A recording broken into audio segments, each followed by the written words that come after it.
ಈ ಗೇಮ್ ಹೆಸರು guess the river ಅಂತ. ಕೆಲವು ಭಾರತೀಯ ದೇವಸ್ಥಾನಗಳನ್ನ ತೋರಿಸ್ತೀನಿ, ಅಲ್ಲಿ ಯಾವ ನದಿ ಹರಿಯುತ್ತೆ ಅಂತ ಗೆಸ್ ಮಾಡಬೇಕು. ನೋಡೋಣ. ಓಕೆ. ಮೊದಲನೇದು ಓಂಕಾರೇಶ್ವರ್. Wow, correct. ಓಂಕಾರೇಶ್ವರದಲ್ಲಿ ನದಿ ನರ್ಮದಾ ನದಿ. ನರ್ಮದಾ ನದಿ. Next question. Kashi. Wrong wrong wrong. ಇದು ಉಜ್ಜಯಿನಿ. ಇದು ಹೌದು. ಉಜ್ಜಯಿನಿ ಕ್ಷಿಪ್ರಾ ನದಿ. ಕೇದಾರ್ನಾಥ್. ನಿನ್ ಫೇವ್ರೇಟ್ ನನ್ನ ಪ್ಲೇಸ್. ಫೇವ್ರೆಟ್ ಜಾಗ. ಇಲ್ಲಿ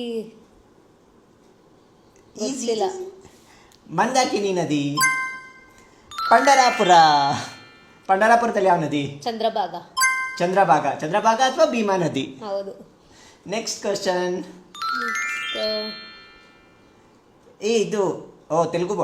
ಭದ್ರಾಚಲಂ.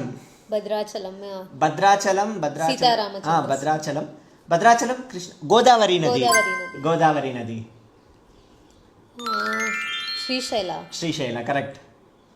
ಶ್ರೀಶೈಲ ಪಾತಾಳ ಗಂಗೆ. ಪಾತಾಳ ಗಂಗೆಗೆ ನದಿ ಕೃಷ್ಣಾ ನದಿ. ಪಾತಾಳ ಗಂಗೆನೂ ಕರೆಕ್ಟ್, ಬಟ್ ಕೃಷ್ಣಾ ನದಿ. ನೆಕ್ಸ್ಟ್ ನನ್ನ ಫೇವ್ರೇಟ್ ಜಾಗ ಬದ್ರಿನಾಥ್. ಅಳಕನಂದ ನದಿ ಕರೆಕ್ಟ್. ಇದು ಮಧುರೈ. ಗೊತ್ತಾ, ಇದು ಆಲ್ಮೋಸ್ಟ್ ತಮಿಳ್ನಾಡು ಟೆಂಪಲ್ಸ್ ಎಲ್ಲ ಹಿಂಗೆ ಇರುತ್ತೆ. ಕಲ್ಯಾಣಿ ಎಲ್ಲ ಅಲ್ಲಿ ದೊಡ್ಡದಾಗಿದೆ ಅಲ್ಲ. ಮಧುರೈ ಟೆಂಪಲ್. ಮಧುರೈ. ವೈಗೈ ನದಿ. ಕಾಶಿ ವಿಶ್ವನಾಥ. ಯಾವ ನದಿ? ಗಂಗಾ. Actually Ganga correct. ಗಂಗೆ ಜೊತೆಗೆ ವರುಣ ಮತ್ತೆ ಅಸ್ಸಿ ಅಂತ 2 ನದಿಗಳು ಸಂಗಮ ಆಗುತ್ತೆ, ಹಾಗಾಗಿ ಅದನ್ನ ವಾರಣಾಸಿ ಅಂತ ಕರೀತಾರೆ.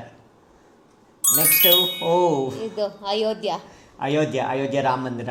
ಅಯೋಧ್ಯದಲ್ಲಿ ಸರಯೂ ನದಿ. Correct answer. ಇದರಲ್ಲಿ ನೀವೆಷ್ಟು ಕ್ವಶನ್ಸ್ಗೆ ಆನ್ಸರ್ ಮಾಡಿದ್ದೀರಾ ಅಂತ ಕಾಮೆಂಟ್ ಮಾಡಿ. ಮತ್ತೆ ಮುಂದಿನ ವಿಡಿಯೋನಲ್ಲಿ ಭೇಟಿಯಾಗೋಣ.